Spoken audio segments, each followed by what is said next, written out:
Good morning everyone. इस video में हम लोग हार्मोनिक डिस्टॉर्शन एनालाइजर स्टडी करेंगे। What is harmonic distortion analyser?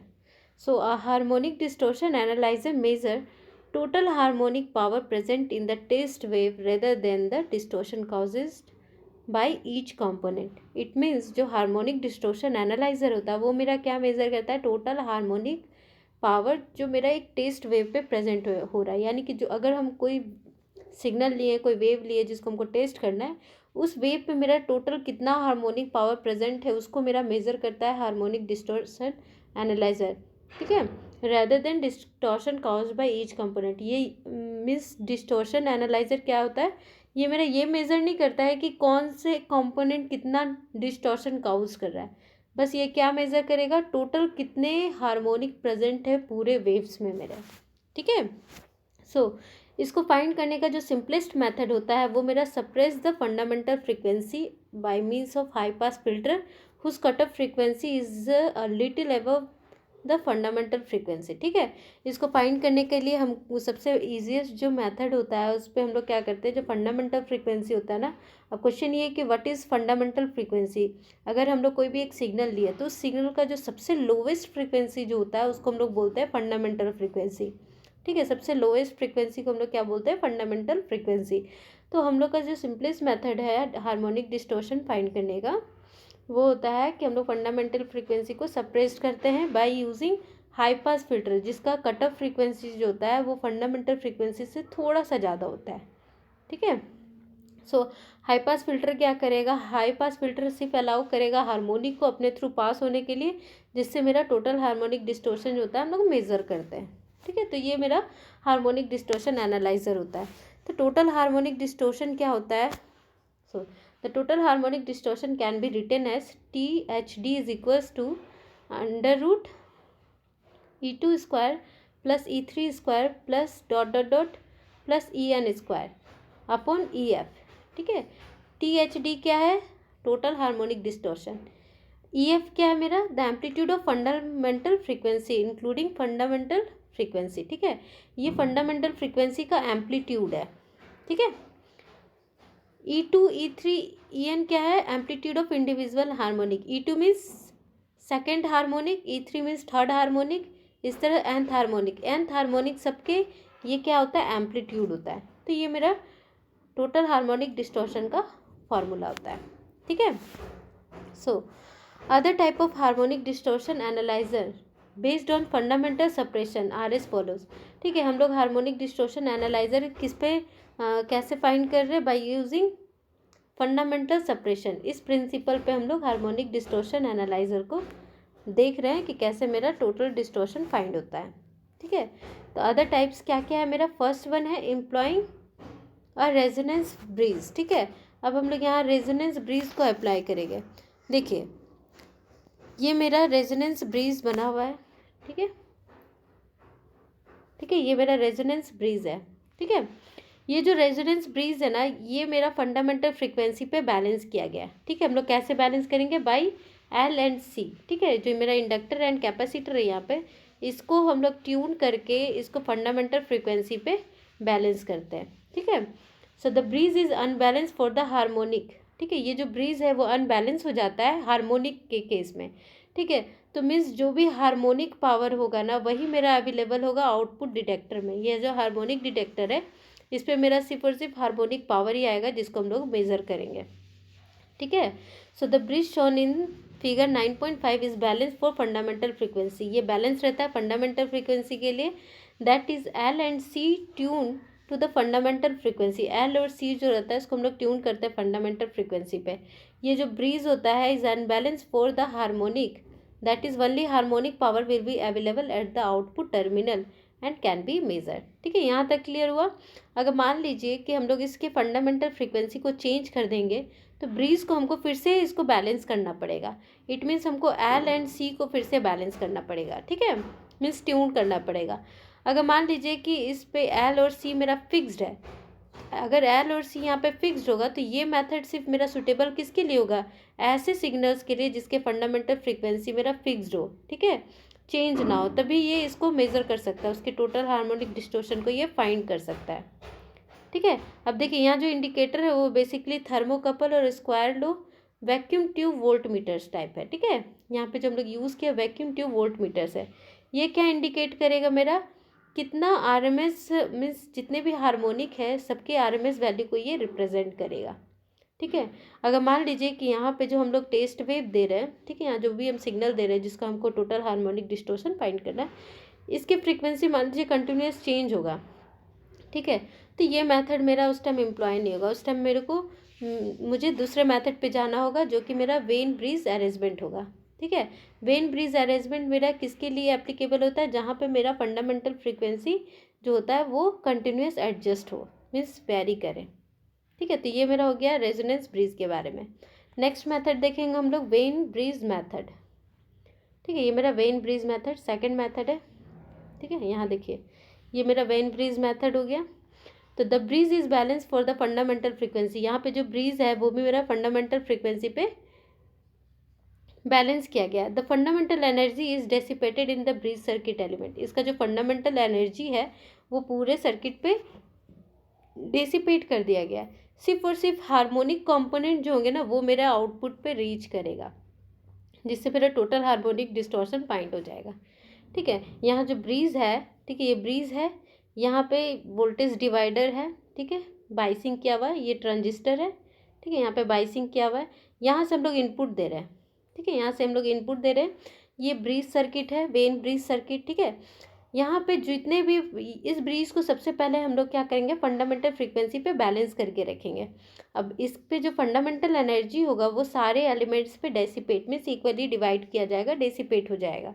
ठीक है, सिर्फ और सिर्फ हार्मोनिक कंपोनेंट जो होंगे ना वो मेरे आउटपुट तक रीच करेंगे।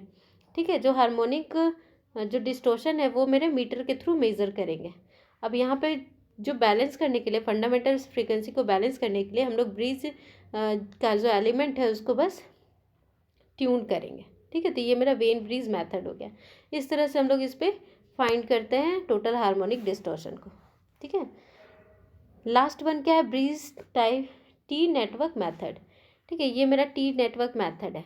ठीक है, यहाँ टी शेप का है इसलिए इसको टी नेटवर्क मेथड बोल रहे हैं। ठीक है, so referring figure 9.7 L and C are tune to the fundamental frequency. देखिए यहाँ पे एल है और सी है। ठीक है, इसको हम लोग क्या कर रहे हैं, ट्यून कर रहे हैं फंडामेंटल फ्रीक्वेंसी पे। ये मेरा एल और सी जो सर्किट होता है उसको टैंक सर्किट बोलते हैं। ठीक है, और यहाँ जो आर है ये क्या करेगा, बाईपास करेगा फंडामेंटल फ्रीक्वेंसी को। ठीक है, फंडामेंटल फ्रीक्वेंसी को बाईपास कर देगा, मीन्स ग्राउंड पे कर देगा। ये एल एंड सी क्या करेगा, ट्यून करेगा फंडामेंटल फ्रीक्वेंसी पे। ठीक है, और ये फंडामेंटल फ्रीक्वेंसी को बाईपास कर देगा। ठीक है, अब जो देखिए ये जो टैंक सर्किट है उसको हम लोग ट्यून किए फंडामेंटल फ्रीक्वेंसी पे, और जो फंडामेंटल फ्रीक्वेंसी है वो टैंक सर्किट पे क्या हो रहा है, सर्कुलेट होगा और रेजिस्टेंस के थ्रू पास हो जाएगा। इस मीटर पे कौन सा आएगा, सिर्फ और सिर्फ हार्मोनिक, जो भी मेरा हार्मोनिक कंपोनेंट प्रेजेंट हो गए इस टेस्ट वेव पे वो मेरे डिस्टोर्शन आउटपुट पे रीच करेगा। ठीक है, only harmonic component will reach the output terminal and distorted output can be measured by the meter. यहाँ पे मीटर पे मेजर होगा। इसका जो क्वालिटी फैक्टर होगा रेजोनेंस सर्किट का वो मेरा एटलीस्ट 3 to 5 होना चाहिए। ठीक है, तो ये मेरा ब्रीज टी नेटवर्क मेथड हो गया। ठीक है, तो हम लोग बेस्ट जो यूज़ करते हैं हार्मोनिक डिस्टोर्शन एनालाइजर पे वो टी नेटवर्क यूज़ करते हैं। ठीक है, one way of using bridge T network is given in 9.8 figure. ठीक है, ये मेरा जो हार्मोनिक डिस्टोर्शन एनालाइजर है यूजिंग ब्रीज टी नेटवर्क। ठीक है, अब देखिए इसका कैसे वर्किंग होगा, यहाँ पे एक स्विच है। ठीक है, यहाँ स्विच है, एक ए से कनेक्ट होगा एक बी से कनेक्ट होगा। ठीक है, तो इनिशियली ये जो स्विच है वो ए से कनेक्ट होगा। ठीक है, अगर हम ए से कनेक्ट करेंगे तो ये जो नेटवर्क है ना ये यहाँ पे देखिए, अगर हम इसको यहाँ से कनेक्ट किए तो स्विच ए से कनेक्ट करेंगे तो एटेन्यूएटर जो है, ठीक है, ये मीटर सर्किट से एटेन्यूएटर क्या हो गया, ये वाला मेरा एक्सक्लूड हो गया, हट गया। अब ये ब्रीज टी नेटवर्क है, ब्रीज टी नेटवर्क को हम लोग क्या करेंगे, यहाँ पे इसको एडजस्ट करेंगे। ठीक है, ये ब्रीज टी नेटवर्क को यहाँ पे एडजस्ट करेंगे मिनिमम वैल्यू। कैसे एडजस्ट करेंगे, जहाँ पे मेरा आउटपुट जो मीटर है मिनिमम वैल्यू शो करे। जैसे ही मिनिमम वैल्यू शो करेगा, ठीक है, तो क्या हम लोग बोलेंगे कि जो मेरा फंडामेंटल फ्रीक्वेंसी वो फुल्ली सप्रेस्ड हो गया। ब्रीज टाइप नेटवर्क का क्या है, फंडामेंटल फ्रीक्वेंसी को सप्रेस करना। ठीक है, तो जैसे मान लीजिए कि फंडामेंटल फ्रीक्वेंसी हम लोग यहाँ पे इसको एडजस्ट कर रहे हैं, ब्रीज टाइप नेटवर्क को एडजस्ट कर रहे हैं, एडजस्ट करके मान लीजिए आउटपुट पे मेरा सबसे लोएस्ट वैल्यू आ गया, तो हम लोग क्या बोलेंगे कि यहाँ जो फ्रीक्वेंसी है वो फुल्ली सप्रेस्ड हो गया। ठीक है, देन हम लोग इस स्विच को क्या करेंगे, बी से कनेक्ट करेंगे। अब जैसे इस स्विच को बी से कनेक्ट करेंगे तो ये जो नेटवर्क है ब्रीज टी नेटवर्क, ये क्या हो जाएगा, एक्सक्लूड हो जाएगा। अब ये मेरा कनेक्टेड हो जाएगा। ठीक है, अब ये कनेक्ट हो जाएगा तो अब क्या करेंगे, यहाँ जो एडजस्टेबल एटेन्यूएटर है इसको वैरी करेंगे, एडजस्ट करेंगे। ठीक है, एडजस्ट करेंगे मीन्स जितना मिनिमम वैल्यू मेरा ड्यूरिंग ब्रीज टाइप नेटवर्क को एडजस्ट करने में आया था उतना ही हमको सेम लाना है। ठीक है, उतना ही अगर सेम आ जाएगा तो हम लोग बोलेंगे कि यहाँ का जो रीडिंग शो करेगा वही मेरा क्या शो करेगा, टोटल डिस्टोर्शन। ठीक है, टोटल कितना मेरा डिस्टोर्शन प्रेजेंट हुआ इस टेस्ट वेव पे। ठीक है, यहाँ से देखिए, यहाँ जो हम टेस्ट वेव इस पे एम्पलीफायर पे दे रहे हैं, एम्पलीफायर से मेरा जा रहा है एडजस्टेबल एटेन्यूएटर पे, देन यहाँ से ब्रीज टाइप नेटवर्क पे, यहाँ से मीटर आउटपुट पे, यहाँ से फीडबैक जा रहा है। ठीक है, तो यहाँ स्विच है मेरा, एक बार ए से कनेक्ट होगा, जब ए से कनेक्ट होगा तो ब्रीज नेटवर्क को हम लोग एडजस्ट करेंगे मिनिमम वैल्यू पे। ठीक है, जहाँ पे मेरा आउटपुट मिनिमम वैल्यू शो करे, है ना, मिनिमम वैल्यू शो करे। फिर जब जैसे ही मिनिमम वैल्यू शो करेगा तो स्विच को हम लोग बी पे ले जाएंगे, तब क्या होगा, ये एक्सक्लूड हो जाएगा। अब इसको एडजस्ट करेंगे, इसको एडजस्ट करेंगे और इसके मिनिमम वैल्यू जितना हम लोग इस पर फिक्स्ड किए थे पहले वाले में ब्रीज टी नेटवर्क पे, सेम लेकर आएंगे। जैसे ही सेम आएगा तो यहाँ जो एडजस्टेबल एटेन्यूएटर शो करेगा वो मेरा बताएगा टोटल डिस्टोर्शन मेरा प्रेजेंट हुआ टेस्ट वेव पे। ठीक है, तो ये इसका वर्किंग होता है। ठीक है, so the switch S is first connected to point A, so the attenuator is excluded. ठीक है, एटेन्यूएटर यहाँ से हट गया, ब्रीज टी नेटवर्क को एडजस्ट करेंगे हम लोग, full separation of fundamental frequency. ठीक है, फंडामेंटल फ्रीक्वेंसी जो टेस्ट वेव है उसके फंडामेंटल फ्रीक्वेंसी को सप्रेस्ड करेंगे, that is minimum output. Minimum output indicate that bridge T network is tune to the fundamental frequency and that the fundamental frequency is fully suppressed. ठीक है, minimum output metre पे क्या show करेगा कि जो fundamental frequency है वो मेरा फुल्ली सप्रेस्ड हो गया।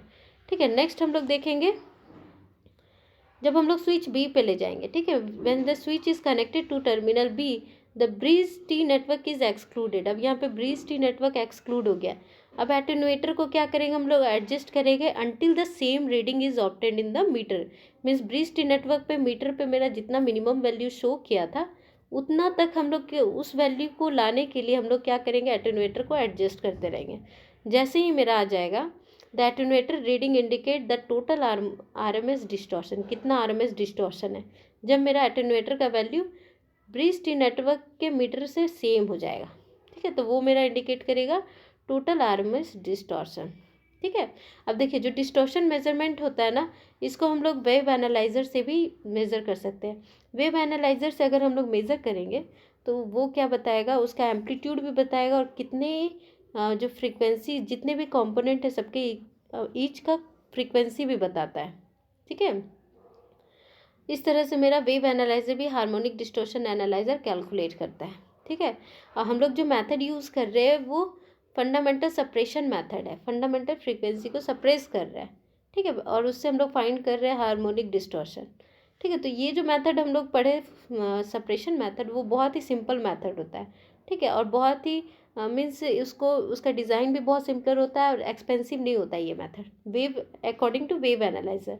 बट इसका डिसएडवांटेज क्या हो जाता है कि ये मेरा जो एक किसी भी फंडामेंटल मीन्स जितने भी फ्रीक्वेंसी के जो हम लोग डिस्टोर्शन फाइंड करें उसके एम्पलीट्यूड को नहीं बताएगा, बस ये टोटल डिस्टोर्शन बता देता है। ठीक है, मान लीजिए हम लोग जो भी टेस्ट वेव दिए, कोई भी सिग्नल दिए, तो उसका एम्पलीट्यूड ये नहीं शो करेगा, बस कितना उस पर हार्मोनिक प्रेजेंट है उसको बता देगा। वेव एनालाइजर क्या कर रहा है, हर एक कंपोनेंट्स के हार्मोनिक को भी बताएगा, उसका एम्पलीट्यूड भी बताएगा। ठीक है, बट जो मेरा ये है फंडामेंटल सेपरेशन मेथड वो सिर्फ मेरे बताएगा टोटल हार्मोनिक कितने प्रेजेंट है उस सिग्नल में। ठीक है, सो however the distortion meters based on the fundamental separation are simple to design and less expensive than the wave analyzer. The disadvantage is that give only the total distortion, not the amplitude of individual distortion component. ठीक है, सो यहाँ तक था मेरा harmonic distortion analyser. तो I hope आप लोग को हार्मोनिक डिस्टोर्शन एनालाइजर क्लियर हुआ हो। ठीक है, सो इस वीडियो के लिए इतना ही। Thank you.